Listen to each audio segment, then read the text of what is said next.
I think and then we're going to get those folks standing behind us. Right? Yes. Yeah. I didn't even see them. Mm-hmm. I watched you guys. Good.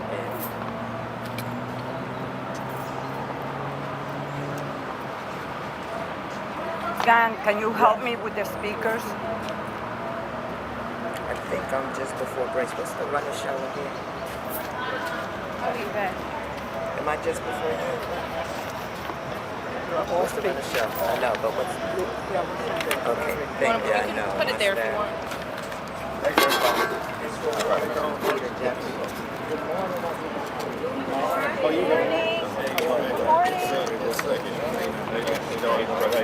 Fight, being in a fight with that.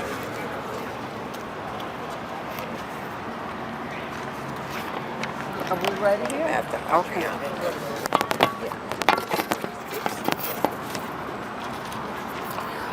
Good morning, everyone, and thank you for being here. I'm Congresswoman Nydia Velázquez, representing the 7th Congressional District that encompasses Queens and Brooklyn. Today, we are on the brink of an unprecedented healthcare crisis in America. In July, Donald Trump and Republicans enacted the largest healthcare cut in our history when they passed their big, ugly bill and gutted nearly $1 trillion from Medicaid. Because of that, 50 million Americans, including more than 1 million New Yorkers, will lose coverage. But that is only one part of the healthcare crisis Republicans are creating. They are also intent on letting vital ACA tax credits expire, which will force more than 20 million Americans to pay an average of 75% more for coverage.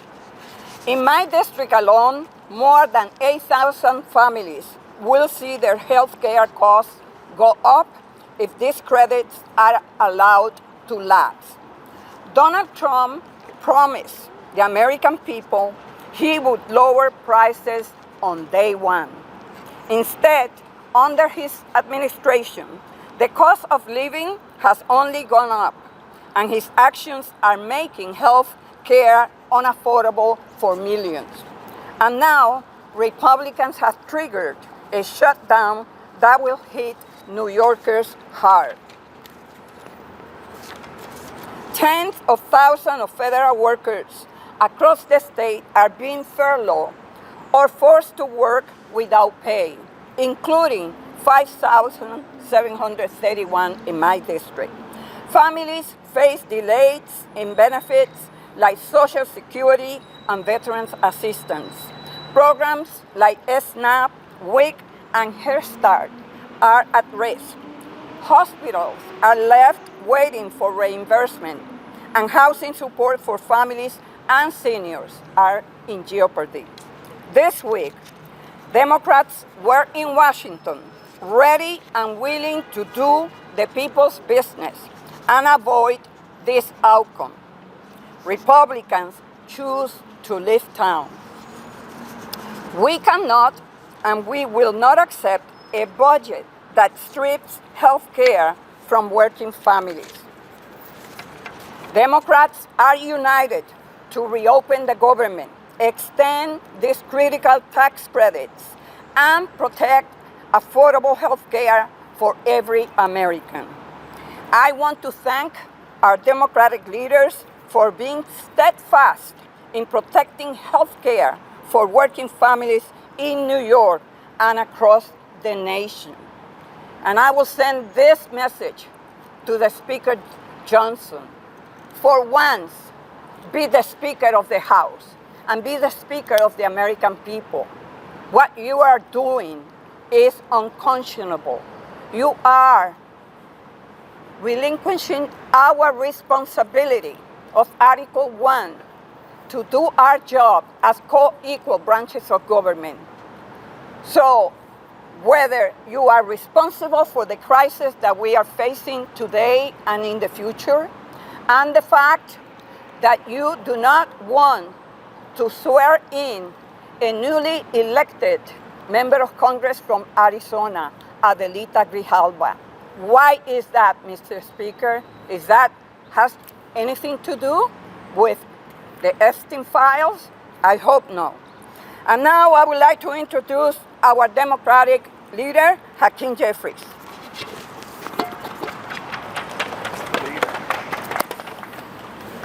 Good morning, everyone. It's an honor and a privilege to be here. I'm certainly so thankful for the friendship and the leadership and the partnership of Congresswoman Nydia Velázquez, who has brought us together here today. Of course, it's an honor and a privilege to stand with the mighty New York City congressional delegation, Congressman Greg Meeks, Congresswoman Yvette Clarke, Congresswoman Grace Meng, tremendous leaders in the Congress, of course, led by Congresswoman Nydia Velázquez, and joined by both Ken Rasky, representing the great hospitals of New York City, as well as SEIU 1199, our great healthcare heroes.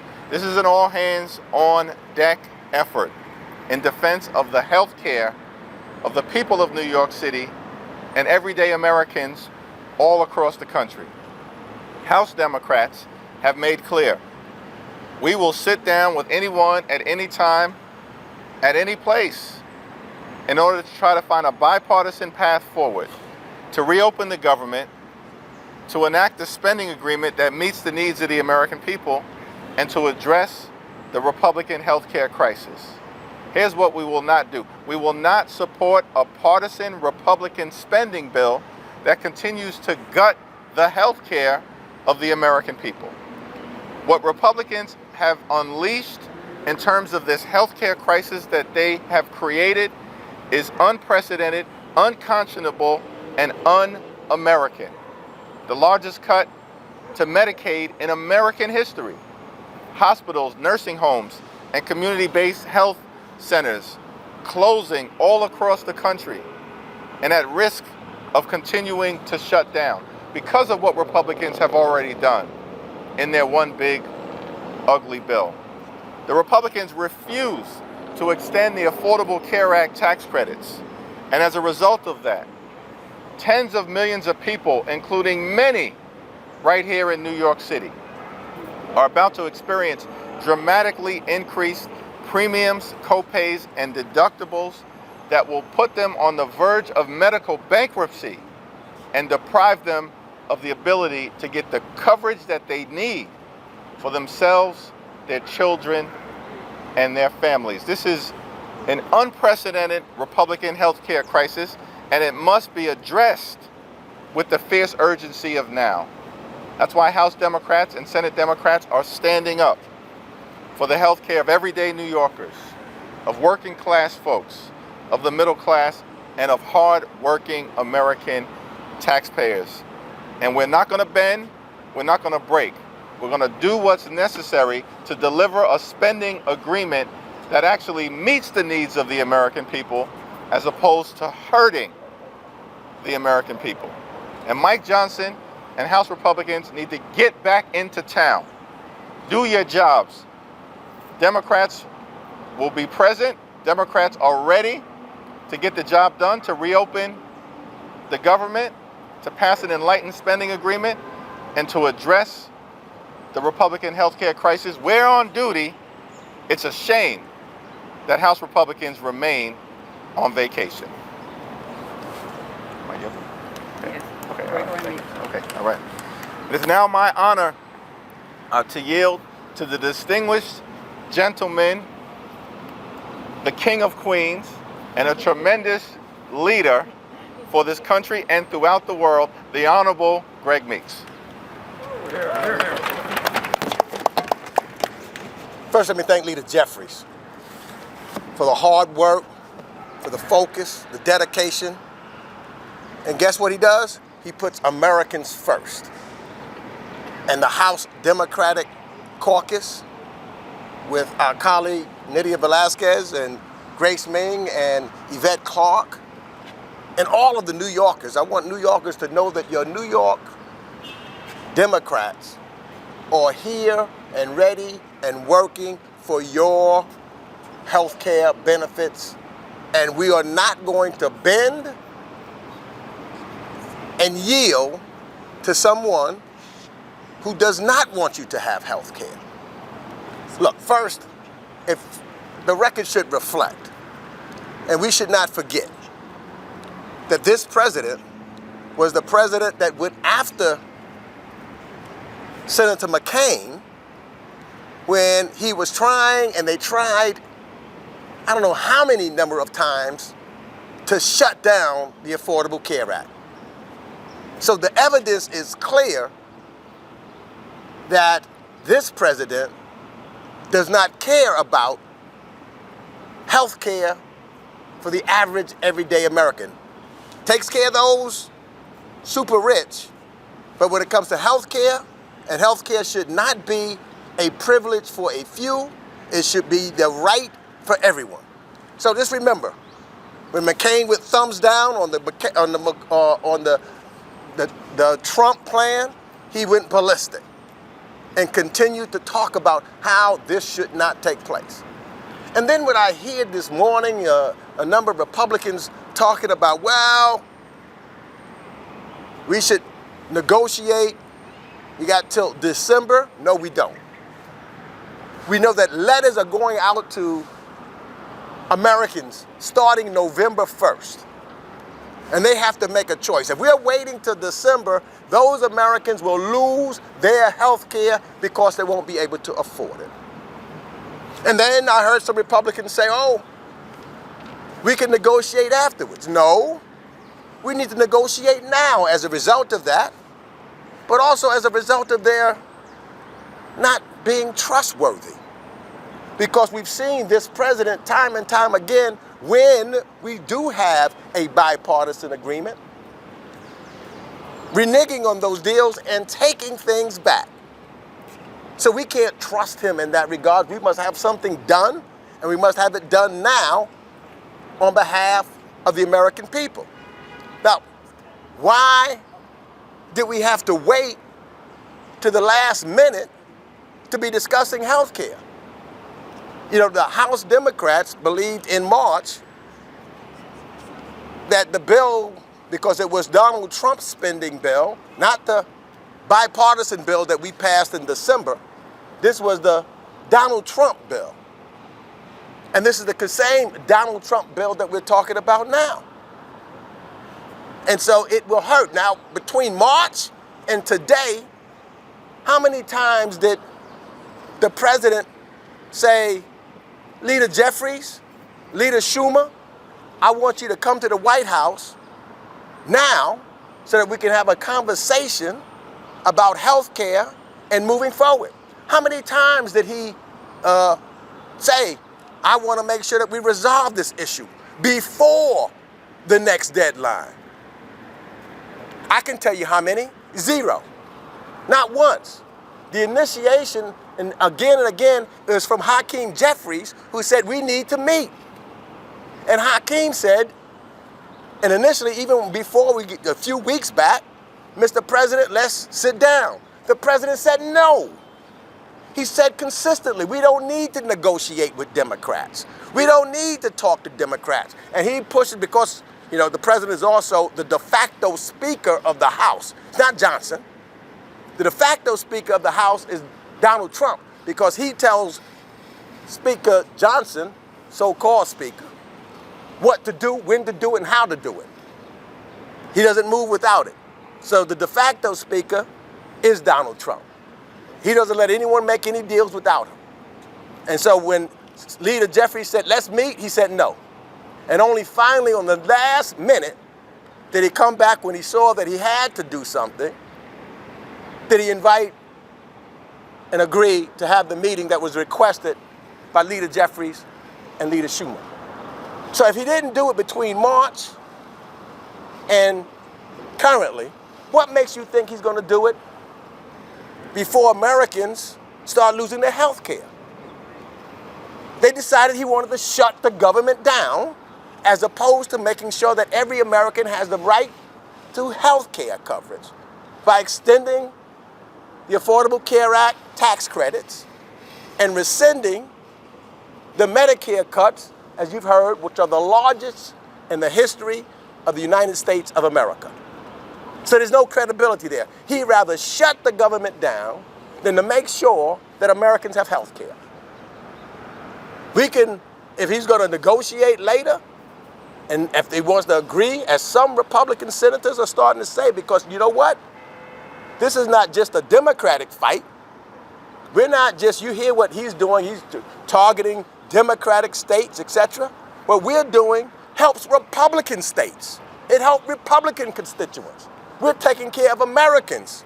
We believe in America and all of its people. Democrats, Republicans, and independents, they all will benefit from this, while this president tries to target just Democrats by taking away certain issues. So this is clearly unprecedented and a Republican shutdown of our government, holding the American people hostage in a way that he has been doing since he stepped in. He's been reducing in the government from day one, firing people, threatening to fire folks now. We hear what he's trying to do in New York State, rescinding. It is the Republicans. It is a Republican shutdown that will devastate folks. So this, go with that alone. Now, I've been here for a long time. Anytime we've had anything, it's got to be a bipartisan, Democrats and Republicans negotiate and work it together. And that's what should have been happening now, but this president prevents that from happening. And so, what we know, as Nydia talked about, the number of people in the state of New York that would lose their health care, and I can talk about specifically in my district, because district by district things are happening in that regards. So in my district alone, if we have this, I can tell you that there's 13,000 Americans in my district whose insurance would go up by 44% if we don't get this done. And you know, and it is middle class families that will be hurt. So let us tell the President of the United States, stop shutting down the government, come and do things as we do in regular business, regular order, and let's work this out. Because we know if we don't, what also is going to happen, nursing homes and hospitals will be forced to either reduce services or shut down. And so with that, I want to bring an individual who knows more about that than anyone as far as hospitals are concerned. He is the president of the Greater New York Hospital Association, and hospitals in New York are in danger. Nursing homes are in danger, which means every New Yorker, every American would be affected. But Ken Rasky can speak on it and tell you about the dangers of the Republican shutdown and the reduction of health care benefits to Americans. President Ken Rasky. Thank you very much.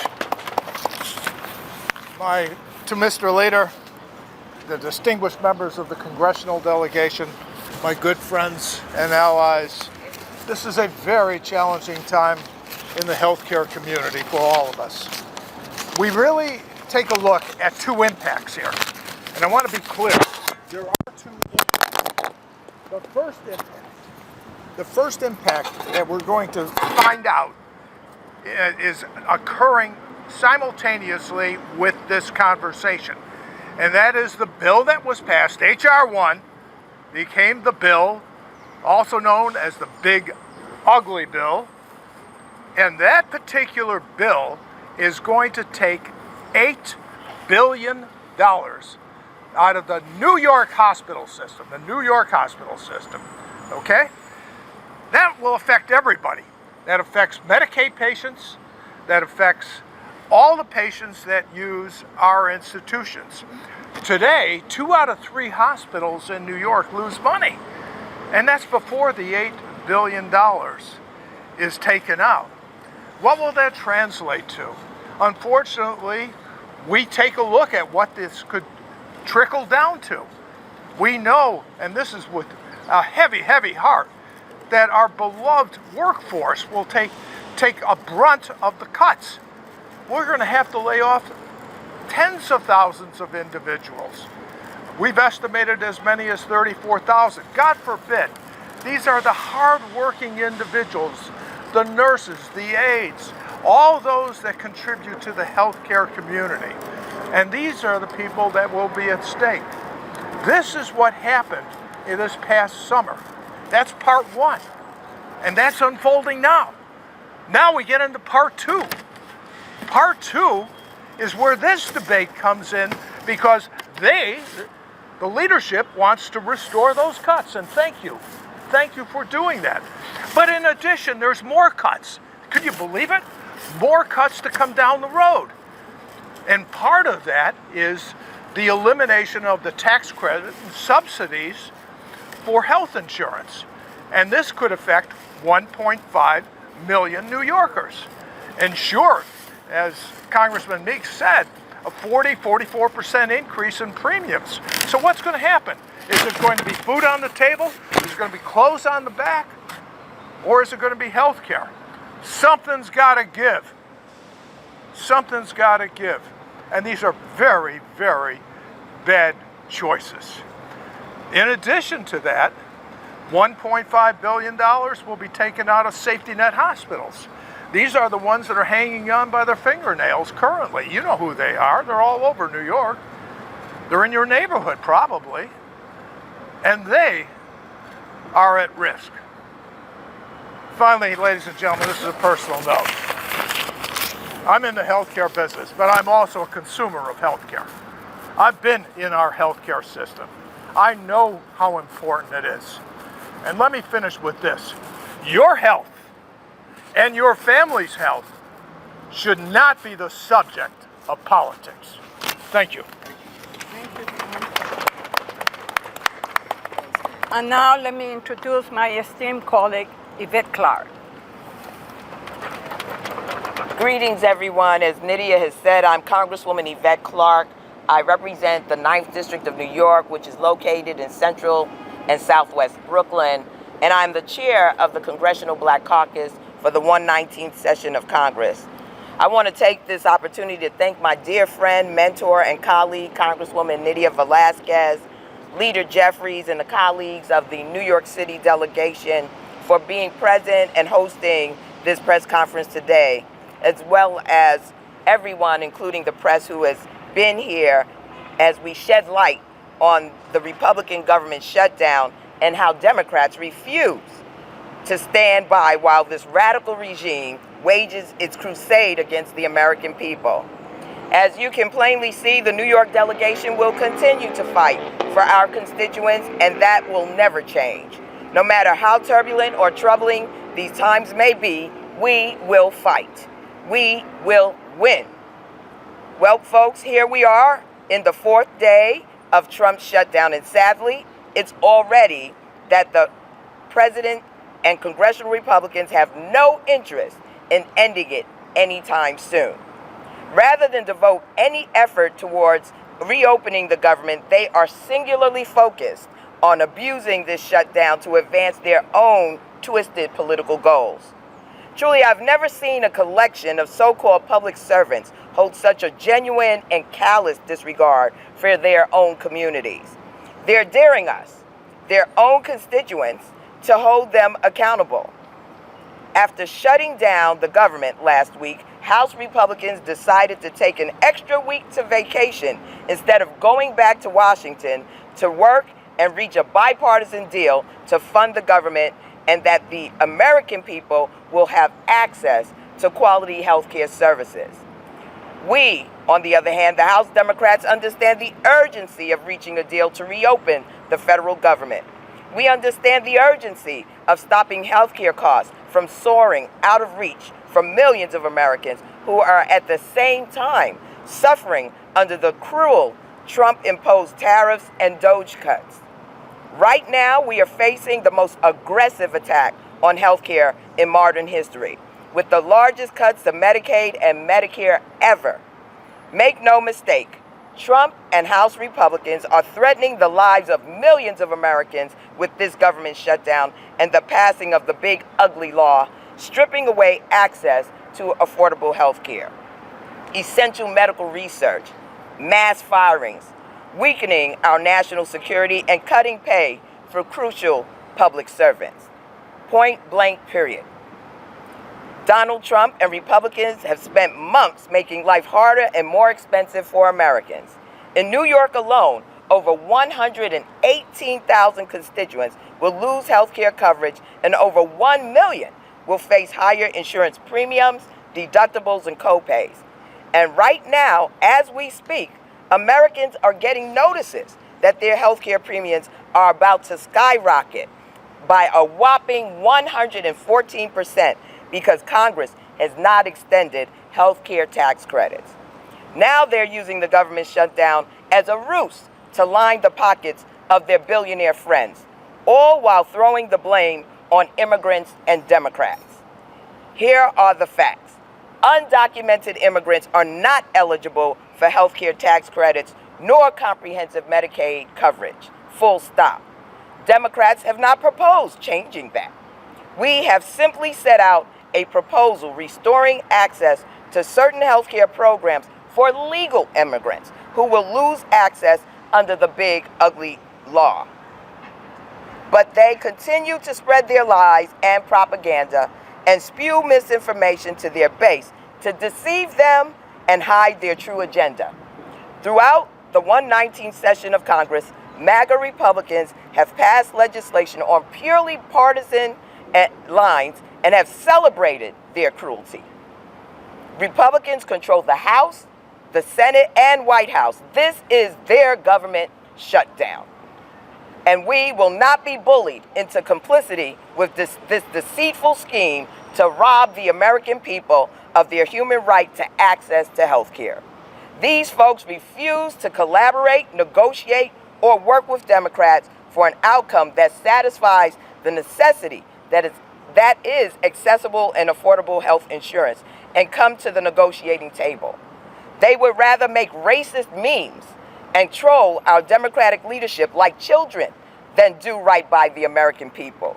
Their sheer lack of compassion for humanity is galling, unserious, and unconcerned about the devastating consequences of their leadership and policies on the people in our nation should disturb us all. Leader Jeffries and Senate Minority Leader Schumer made clear to Donald Trump in the Oval Office, health care is our red line. And in response, Trump is on a cruelty and vengeance tour. He and Russell Vought have his partner in cruelty and robbing the American people, are also threatening to take away resources for funding to blue states if we don't acquiesce to their demands to vote for the demise of our own people. As part of the federal government shutdown, Trump and his budget director, Russell Vought, are targeting New York because our fearless leaders in both the House and Senate said no to Trump. So they have ordered the freezing of approximately $18 billion for two major New York City infrastructure projects on October 1st, including the Hudson River Tunnel project and the 2nd Avenue subway project.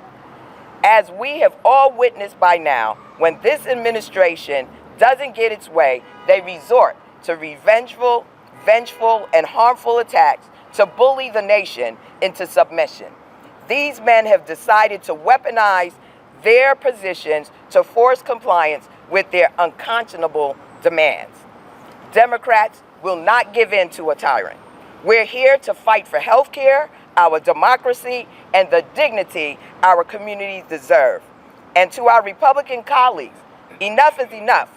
Work with us on a bipartisan solution that protects people, not one that causes maximum distress, harm, and pain to our communities. Let me thank you for being here today, and now yield to my dear colleague and friend, Congresswoman Grace Meng.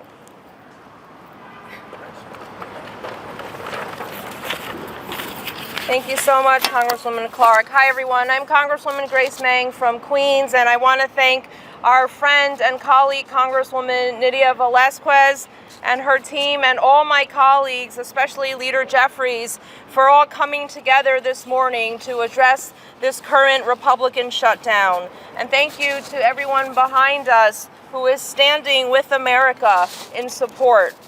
This Republican shutdown that New York and the nation are being forced to endure, all because Republicans are refusing to address the current healthcare crisis, is unacceptable. People will die because of this Republican assault on our healthcare. I'll say that again. People will die. Let's not mince words. Let's not sugarcoat it. People will die. Congressional Republicans are playing Russian roulette with our American lives. This is not a game. It is not a joke. It's as serious as it could be. We are talking about life and death here. I have heard from constituents who've told me that slashing their Medicaid benefits will devastate them and their families. They have said that they will not be able to afford doctor's appointments, prescriptions, wellness exams, and more. This past week, we stood with cancer survivors who came to Washington, D.C. One of them told us that the Affordable Care Act saved her life, with tax credits helping her afford the treatment that she required. She said the day after her first chemotherapy session several years ago, the Republican House voted to dismantle the ACA in one of their many failed attempts to do so. Luckily, this did not happen, but she now stands to be hit extremely hard if her health care is impacted by the shutdown. We should be able to fund the government without gutting the needed care that families rely on. Putting tax credits or these lifelines on the chopping block will cause New Yorkers and millions of Americans to lose their health care, and millions more to face soaring price hikes. In fact, recent nonpartisan polling shows that the majority of Trump supporters actually support saving these tax credits. They know that it doesn't just include low-income individuals, but middle-class New Yorkers, people who are self-employed, those who own or work for small businesses, and people without coverage or no insurance through their jobs. 9,000 of the people that I represent in my district alone rely on these tax credits to help keep their monthly premium payments low. For households in my district in Queens, the cost of health care could increase by thousands of dollars annually. And in our state of New York alone, more than 1 million people will face higher premiums. How could we vote for something like that? These crucial tax credits are lifelines, and Democrats are at the table in Washington last week waiting for the Republicans, ready to negotiate a bill that both funds the government and lowers costs. It's time for Republicans to come to the table and do the same. We cannot let our families in New York and across the nation forego necessary treatment because they can't pay the medical and hospital bills that they will be slapped with.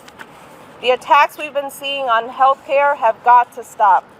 These tax credits, these lifelines need to be extended, and the cuts to Medicaid must be reversed.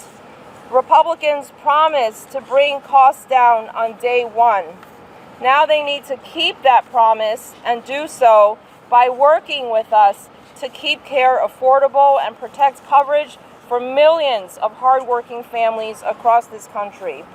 Let's end this Republican shutdown, and let's end it now, because New Yorkers and Americans deserve better. Thank you. Thank you, Grace. And now I'm very grateful to Tyronica Buckmeyer, a New Yorker, who will speak about how her family is impacted by the potential loss of ACA tax credit, and Cassandra McGuire Anoji, a caregiver and proud member of 1199. Tyronica. Yes, thank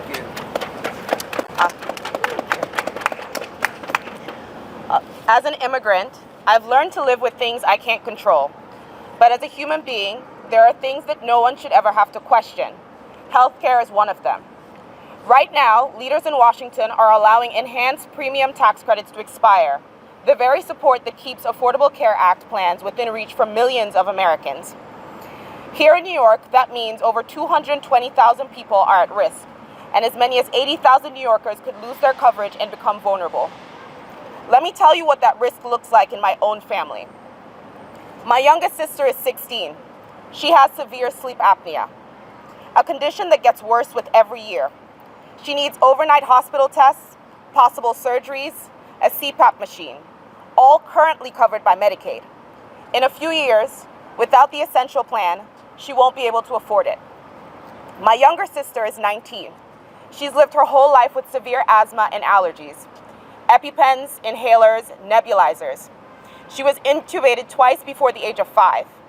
Now she's in college, ready to work and build her life. But once she ages out of Medicaid, her medication will cost more than her rent. She will be at risk of having to choose between breathing and keeping her lights on without the essential plan. And me, I'm 31. I live with chronic venous insufficiency, a condition that causes pain and swelling in my legs. For years, I didn't know why I had those symptoms, and I couldn't afford to find out. As an undocumented immigrant, I wasn't eligible for coverage. But the essential plan changed that when my status changed. Now I can see doctors, I can manage my condition, I can prevent blood clots, and most importantly, I can stand here today, healthy, and speak to you. That's what healthcare does. It doesn't just save money, it saves lives.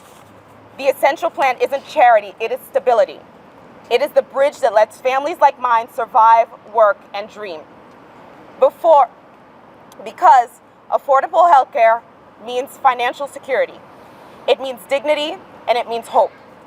I've seen friends in other states ration medicine, skip doctor's visits, and dig through old prescriptions just to feel okay. That is not a choice, that is desperation. New Yorkers deserve better. We cannot afford another wound in our community. So I'm asking, protect us. Don't let our care be stripped away. Don't let our cost of living between the cost of life itself. Don't let our hospitals become overwhelmed by the uninsured sick. Everything else is already so expensive. Don't add our healthcare back to the shelf of unattainable goods. Let's keep healthcare affordable for New Yorkers. Thank you.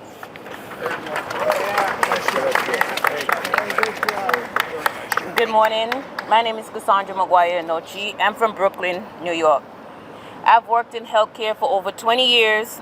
I'm currently a recreation leader at a Starlight City nursing home in Brooklyn. I'm out here on a Sunday morning to speak to you of our residents in the nursing home, my community, and all New Yorkers who deserve quality health care. This is the 5th day of Republican forced shutdown of the federal government.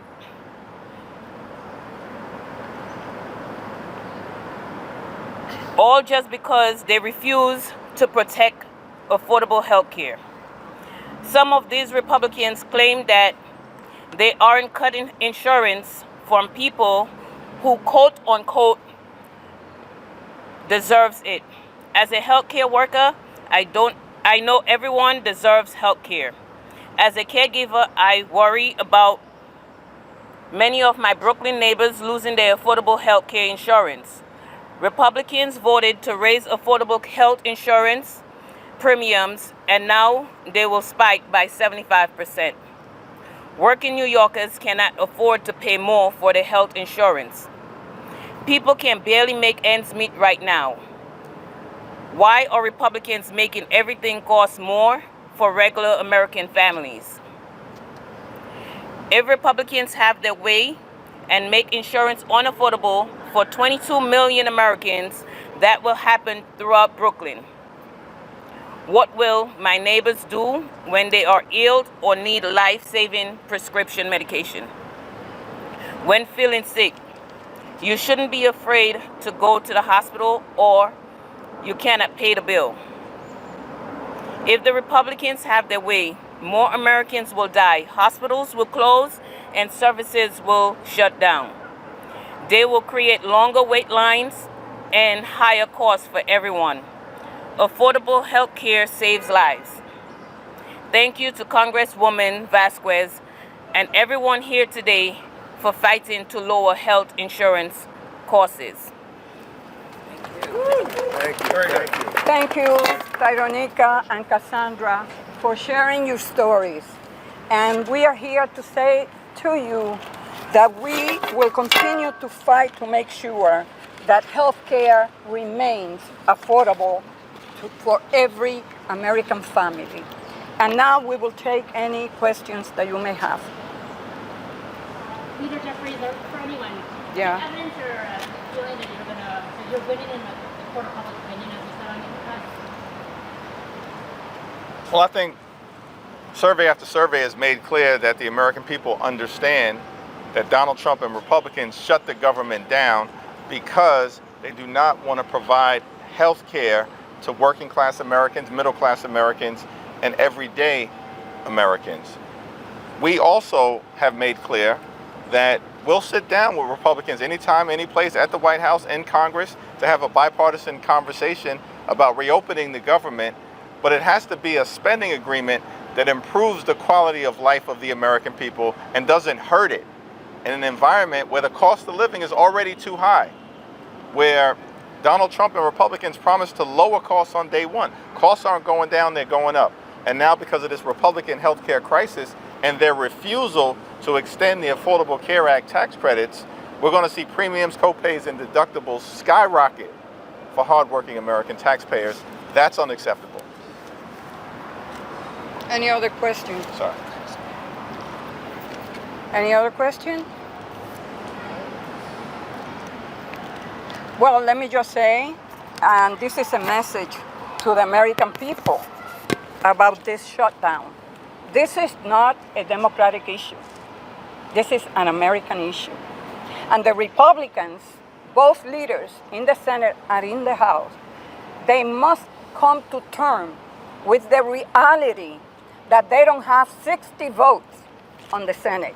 So it cannot be our way or the highway. We are open and willing, and our Democratic leader constantly has stated that he is willing to sit down and negotiate, but not at the expense of affordable care for the American people. Thank you very much. Thank you. Well done. Thank you very much. Appreciate you. Thank you.